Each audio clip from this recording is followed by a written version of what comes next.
Hello friends, welcome to Bhairava view 786. இன்றைக்கி நம்ம பார்க்க போகிறது, வீட்டில் நம்ம குடும்பத்தில் இருக்கிறவங்க யாராவது ஒருத்தவங்க இறந்துட்டாங்கன்னா அவங்களுடைய பொருட்களை ஒரு சில பொருட்களை நம்ம பயன்படுத்தவே கூடாது அப்படின்னு சொல்கிறாங்க. ஒரு சில பொருட்களை நம்ம பயன்படுத்திக்கலாம் அப்படின்னு. அது என்ன மாதிரியான பொருட்களை நம்ம பயன்படுத்தக்கூடாது, கண்டிப்பாக அதில் எந்த மாதிரியான எதிர்மறை ஆற்றல்கள் நமக்கு ஏற்படுத்தும் அப்படின்ற எல்லா தகவல்களையும் இந்த வீடியோ மூலயமா நம்ம பார்க்கலாம். இறை தேடுற நம்ம இந்த இறைவனையும் பைரவா வியூ 786 மூலியமாக இணைந்து தேடுவோம். வாங்க. இறந்தவங்களுடைய பொருட்களை வீட்டில் வச்சு குடும்பத்தில் இருக்கிறவங்க சிலங்க பயன்படுத்துவாங்க. ஒரு சிலருங்க அவங்க இறந்ததுக்கு அப்புறம் அவங்க நினைவாக ஒரு சில பொருட்கள் நம்ம கூட இருக்கணும்னு நினைப்பாங்க. அதில் ஒரு சில பொருட்களை பயன்படுத்துறது அப்படின்றது தவறு கிடையாது. நான் சொல்லக்கூடிய அந்த லிஸ்ட்டில் வரக்கூடிய அந்த பொருட்களை மட்டும் கண்டிப்பாக பயன்படுத்தவே கூடாது அப்படின்றது இருக்குது. இது நமக்கு கண்டிப்பாக தீய விளைவுகளை மட்டும்தான் ஏற்படுத்தும் அப்படின்ட்டு நம்மளுடைய சாஸ்திரத்தில் சொல்லப்பட்டிருக்கு. அது என்னென்ன பொருட்கள் அப்படின்றத நம்ம பார்க்கலாம். ஒருத்தவங்க பயன்படுத்துகிற பொருள் அப்படின்னா, இப்போ நம்ம பயன்படுத்துகிற பொருளோட நம்மளுடைய உணர்ச்சிகள் எல்லாமே கலந்துருக்கும். அதில் நம்மளுடைய கர்மா எல்லாமே ஒட்டிகிட்டு இருக்கும் அப்படின்றது இருக்குது. அந்த பொருளை நம்ம பயன்படுத்தும் பொழுது அதில் பயன்படுத்தும் பொழுது நம்ம யோசிக்கக்கூடிய வார்த்தைகளும் எண்ணங்களும் அந்த பொருளை அப்சர்வ் பண்ணி வச்சுருக்கோம் அப்படின்றது இருக்கு. அந்த மாதிரி பொருட்களை நம்ம பயன்படுத்தும் பொழுது கண்டிப்பாக எதிர்மறை விளைவுகள் மட்டும்தான் ஏற்படும். அது என்னென்ன பொருட்கள் அப்படின்றத நம்ம பார்ப்போம். பொதுவாகவே இறந்தவங்களுடைய உடைகளை மற்றவங்க பயன்படுத்தக்கூடாது அப்படின்ட்டு நம்மளுடைய சாஸ்திரம் சொல்லியிருக்கு. அதை இன்னொருத்தவங்களுக்கு தானமாக கொடுத்துடலாம். ஒரு சில குடும்பத்தில் என்ன பண்ணுவாங்க, எடுத்துகிட்டு போய் ஆற்றுல விடக்கூடிய வழிமுறைகளும் பண்ணிகிட்டு இருக்காங்க. அது அவங்கவுங்களுடைய விருப்பத்துக்கு ஏற்ற மாதிரியான வழிமுறைகளை செஞ்சுக்கலாம். இப்போ இறந்தவங்களுடைய உடைகளை அணிஞ்சோம் அப்படின்னு சொல்லிட்டு பார்த்தா, அந்த உடலில் இருந்து வரக்கூடிய கர்மா ஆறாவிலிருந்து அந்த உடைகளில் அந்த ஈர்ப்புகள் ஏற்பட்டிருக்கும். அது இறந்தவங்களுடைய உணர்ச்சிகள், கர்மா இது எல்லாமே உறிஞ்சி தான் அந்த உடைகள் வச்சுருக்கும். அது கண்டிப்பாக நம்ம பயன்படுத்தும் பொழுது எதிர்மறை மாற்றங்களை ஏற்படுத்தும். நம்ம இன்னொருத்தவங்களுடைய ட்ரெஸ்ஸை போட்டால் நமக்கு அந்த அளவுக்கு ஒரு விருப்பம் இருக்காது. அது இறந்தவங்க அப்படின்னும் பொழுது அவங்களுடைய எண்ணத்துடைய ஓட்டம் வேறவாக இருக்கும், நம்மளுடைய எண்ணம் வேற மாதிரி இருக்கும். அந்த மாதிரி கண்டிப்பாக முதல்ல இன்னொருத்தவங்க இறந்தவங்களுடைய உடைகளை பயன்படுத்தக்கூடாது. அடுத்ததாக கடிகாரம்.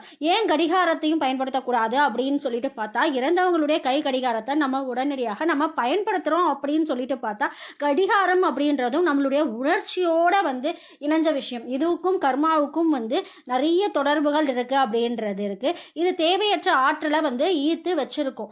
அப்ப அவங்களுடைய இறந்தவங்களுடைய நினைவாக இதை நம்ம வச்சிருக்கேன் பயன்படுத்துறேன் அப்படின்னு சொல்லிட்டு பார்த்தா, அந்த குடும்பத்தில் கண்டிப்பாக நல்வாழ்க்கையும் உறவுகளுடைய நல் இணக்கத்தையும் கண்டிப்பாக ஏற்படுத்தாது. அதில் ஏற்படுத்தக்கூடிய விளைவுகள் மட்டும்தான், எதிர்மறை மாற்றங்கள் மட்டும்தான் அதிகமாக இருக்கும் அப்படின்றது. இதையும் என்ன பண்ணலாம் அப்படின்னா, யாருக்காவது தானம் கொடுத்துடலாம். அப்படி இல்லைன்னா ஓடுற தண்ணீரை, ஏற்கனவே உடைக்கு சொன்ன மாதிரி ஓடுற தண்ணியில் எடுத்துன்னு போய் விட்டுடலாம். அதோட இன்னொருத்தவங்களுக்கு தானமாக கொடுத்தாங்க, இல்லாதவங்களுக்கு தானமாக கொடுத்துட்றோம் அப்படின்னும் பொழுது அது நமக்கு நல்ல பலன்களை தான் கொடுக்கும். அடுத்ததாக அந்த லிஸ்ட்டில் வரக்கூடியது செருப்பு. இப்போ செருப்பு அப்படின்னு சொல்லிட்டு பார்த்தா, இறந்தவங்களுடைய செருப்புகளை நம்ம பயன்படுத்துறது கண்டிப்பாக ஏற்கனவே நம்மளுடைய லிஸ்ட்டில் அந்த ட்ரெஸ்ஸு, கடிகாரம் இது எல்லாம் சொல்லியிருக்கோம். அதே மாதிரி இந்த செருப்பு அப்படின்றது நம்ம ஒருவருடைய தனிப்பட்ட ஒரு பொருள். இந்த பொருளை கண்டிப்பாக ட்ரெஸ் கூட யாருக்குடைய மாற்றி நம்ம போடுறோம் அப்படின்னு வச்சுக்கலாம். கடிகாரத்தையும் இன்னைக்கு கொடுறா நாளைக்கு போட்டுட்டு கொடுக்குறேன் அப்படின்ற மாதிரி செய்கிறோம். ஆனால் செருப்பை மட்டும் எக்காரணம் கொண்டு யாரோடையும் நம்ம ஷேர் பண்ணிக்க மாட்டோம். ஏன்னா அந்த செருப்பு அது ஒருவருக்கு தனிப்பட்ட முறையில் ஒரு நெருக்கத்தை ஏற்படுத்தக்கூடிய தொடர்புகளை கொண்டதாக இருக்குது. அது அணிகிறவங்களுடைய ஆன்மாவோடையும் தொடர்புடையதாக இருக்குது. அதனால இந்த விஷயத்தையும் நம்ம செய்யக்கூடாது. செருப்பு இருந்தாலும் அதையும் நம்ம அப்புறப்படுத்துறது தான் நல்லது. அதே மாதிரி அவங்க பயன்படுத்தின தட்டு, டம்ளர் இந்த மாதிரியான பொருட்களையும் நம்ம பயன்படுத்துறது அப்படின்றதும் நம்ம வீட்டில் எதிர்மறை ஆற்றலை தான் ஏற்படுத்தும். முக்கியமாக இன்னொன்று இருக்குது அப்படின்னு பார்த்தா, நம்ம அவங்களுடைய பாரம்பரிய பொருட்கள். என்ன மாதிரியான பாரம்பரிய பொருட்கள் அப்படின்னு சொல்லிட்டு பார்க்கலான்னா, சாமி சிலைகள். அவங்க வழிபட்ட நம்ம முன்னோர்கள் தொடர்ந்து வழிபட்டுட்டு இருந்தாங்க, அதில் வைப்ரேஷன் இருக்குது அப்படின்றதும் இருக்குது.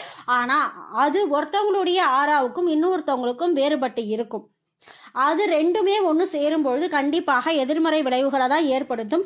நீங்கள் வந்து அந்த பூஜை அறையில் இருக்கக்கூடிய சிலைகள், ஆன்மீக நூல்கள், அவங்க சொந்தமான தாலி, இந்த மாதிரி தனிப்பட்ட பொருட்களை ஒரு சிலருங்க வந்து கடைசி வரைக்கும் மருமகளுக்கு எந்த ஒரு உரிமையும் கொடுக்காம அவங்களே எல்லா ஆளுமைகளையும் பண்ணியிருப்பாங்க.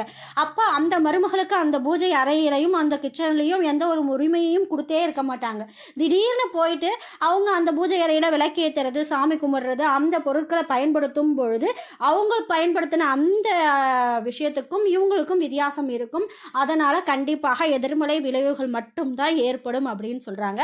அதனால் நீங்கள் வந்து அதை நீங்கள் வந்து அப்புறப்படுத்திட்டு புதுசாக உங்களுக்குன்றத பொருளை வாங்கி வச்சு வழிபாடு பண்ணுறது சிறந்த முன்னேற்றங்களை உங்கள் வாழ்க்கையில் ஏற்படுத்தி கொடுக்கும் அப்படின்றாங்க. இந்த மாதிரி பொருட்களை மட்டும் கண்டிப்பாக இன்னொருத்தவங்க இருக்கிறாங்கன்னா அவங்க இறந்ததுக்கப்புறம் அவங்களுடைய பொருட்களை பயன்படுத்துறதை தவிர்க்கிறது நல்லது.